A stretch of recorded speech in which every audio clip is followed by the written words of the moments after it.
Good afternoon. I want to thank everybody who joins us. My name is Ola Tamanova, and I'm happy to see everybody here in Ukraine Media Center, Ukraine Forum. It's been 10 years of the war, and today is day 460 of the full-scale invasion of our homeland by the Russian aggressor. And I traditionally want to thank the representatives of all the mass media who tell the world the truth about our heroic resistance.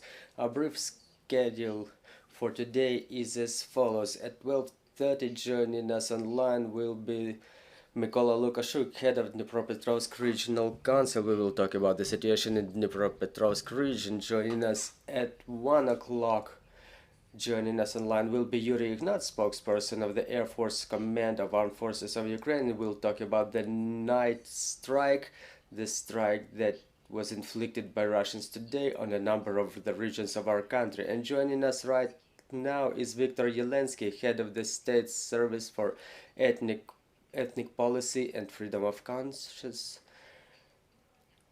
Good afternoon, Mr. Viktor. Good afternoon. We know that on the 24th there was a meeting of the Council of the Ukrainian Church where they considered the issue of switching to a new church calendar. Can you please give us a couple of comments about this transition? How long is it about to take? To what extent do we understand it will be accepted inside, how it's perceived inside of the church? Well, such a resolution was approved by the council. That's a historic decision because every church, every religious community, every Christian religious community, they decided for themselves, what it means to be a Christian, and to much extent when they answer this question they are facing a problem. They're facing, so to say, a challenge. Whether I am a Christian inside the temple or I think as a Christian, I live as a Christian beyond the church fence. Does the time pass for me inside the temple and outside the temple in the same way? Do I use the same language inside and outside? And it's again very serious philosophical and religious question. And Ukrainian Greek Catholic Church and the Orthodox Church of Ukraine, they answer this question in such a way that a Christian should remain a Christian under any circumstances. They cannot be a Christian only inside the temple and confess something different outside, some different values. So is the first challenge of this transition to a new calendar. The second challenge and the reason is that we know that the Julian calendar is not quite precise. It accumulates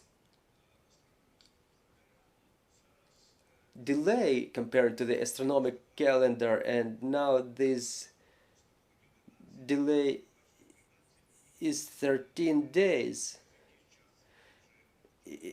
In some time it will be 14 days. In 128 years there will be another day added. So it's completely natural to have the church serve with the most precise calendar. Then another essential question is the presence of two calendars. It used to create, so to say, a duplicity, and an average Christian was facing some tortures of conscience when they had to fast during the Day of Independence of Ukraine and the New Year that they celebrated traditionally. They had to break the Christmas fast. Obviously, for a lot of people today, specifically for those who adhere more to the traditional side, to the procedural side, the side of life beyond the temple, for them it may create maybe not if a problem, then some nostalgic sentiment that we had this or that traditions for the new year, but the transition to a new calendar,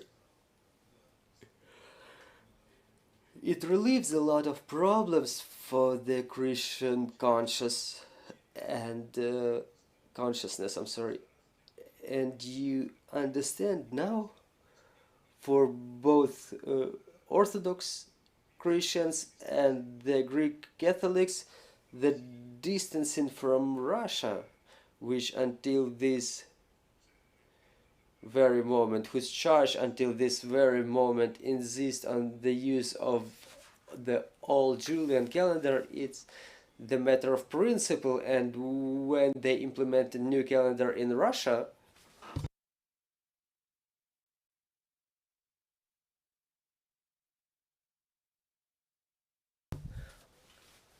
after the Bolshevik resolution, when they implemented the Gregorian calendar, they said they do it for the sake of being with the civilized peoples. So we want to be with the civilized peoples of the earth now.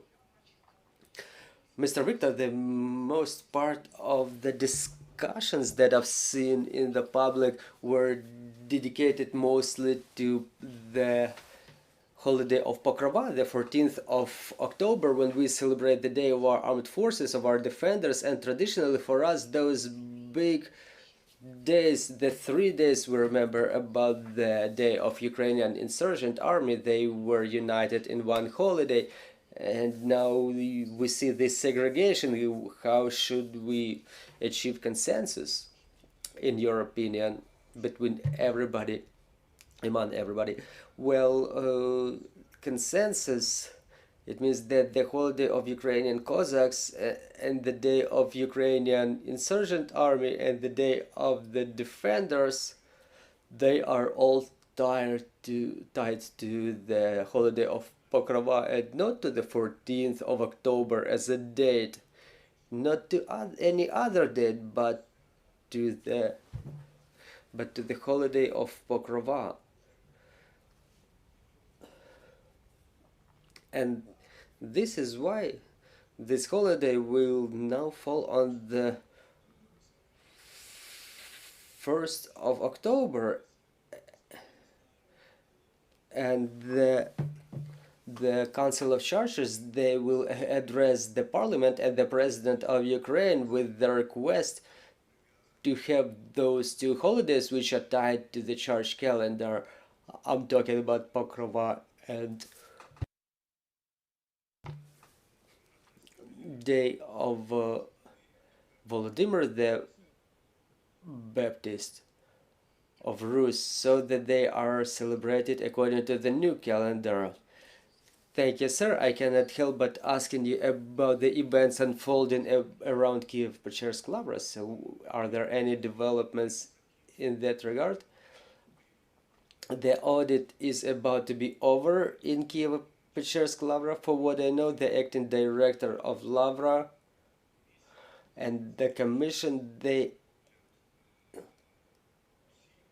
they're about to finish the inspection of the facilities, the underground premises, everything that is a part of historic heritage, which is a part of UNESCO World Heritage. And after this work is finalized, there will be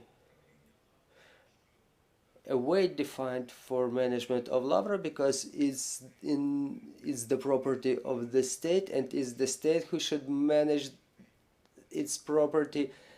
And there will be also a question solved how the life of monks will continue in Lavra. Mr. Viktor, do you know whether there were any violations identified during audit?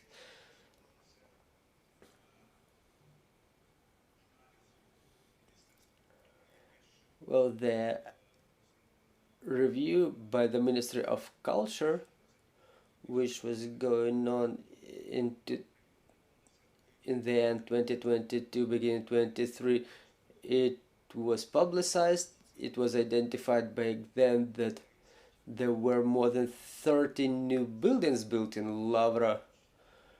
And I want to remind you again, it's the UNESCO World Heritage Site. There were 15 fundamental buildings and 16 small architectural forms. So due to those violations, the decision was taken to terminate the agreement on free lease of the territory of the reserve. Now the work is still underway, and we're talking now about the condition of the buildings, the way to preserve them. The caves were inspected too. Is the biggest value of the Kyiv, Pechersk, Lavra, and obviously the commission will publicize its opinion. Thank you, dear colleagues. If we have questions from the floor, please go on. Maria Gonchar, Current Forum, do we know what is the number of communities who switched to Orthodox Church of Ukraine, and how active is this process for the time being? Within April, the Orthodox Church of Ukraine was added by more than 80 communities who switched from Moscow Patriarchate. So at least this is the number of reports that we were getting about the meetings where the adherents decided to change their submission, and there was more than 50 reports of such meetings in May. Obviously not all of the statutes of the communities were updated because it's a process that takes some time. If it's not to be called lengthy, still it takes certain time. So the process is underway, and in my opinion it's not going on in an avalanche-like manner, but it's quite dynamic. Then another questions, in your opinion, is it a lot of communities that are not ready to switch to the new calendar and they will still adhere to the old one? Well, you see all the transitions in all the churches, in Greek Church, Irish Church, everything that is related to the switch to the new calendar in Romania and Bulgaria, for example, too. All those processes were accompanied by such rifts, and you know the influence of the old churches who do not recognize the new calendars. They exist, and it was very well weighed decision by the Orthodox Church of Ukraine, who allowed the monk communities and the religious communities, monasteries, convents, which are not yet ready to switch to the new calendar, not to do that. Not to do that right away. And they got some time for that transition, and I know that the top level officials of the Orthodox Church of Ukraine, they take it quite easily when a monk community or another religious community doesn't switch to a new calendar, just in the same way as they were taking it easy when in Berlin there was an experiment, if we can call it so, when communities of the whole section were celebrating Christmas on the 25th of December. Mr. Viktor, thank you. And the last question then, in your opinion, how long will it take for us to finalize this transition, to make it gradual and to take into account all the necessities of the community? So how long will it take? Well, we know that the church is it's an institution that relies upon the traditions, and traditions weigh a lot here. If people within 50 or 60 years were perceiving the liturgy only in church Old Slavic language. It's difficult for them to switch to Ukrainian, for example, and in some communities, one liturgy per week remains in the Old Slavic language. In the same way, it happens in the West. After the Second Vatican Council, they switched to the Western languages, and under the rule of Pope Benedict, one Mass was allowed to be served in Latin. And in the same way it happens here. This transition takes time, and maybe some change of generation even, but according to my experience, the higher religious consciousness the people have, more of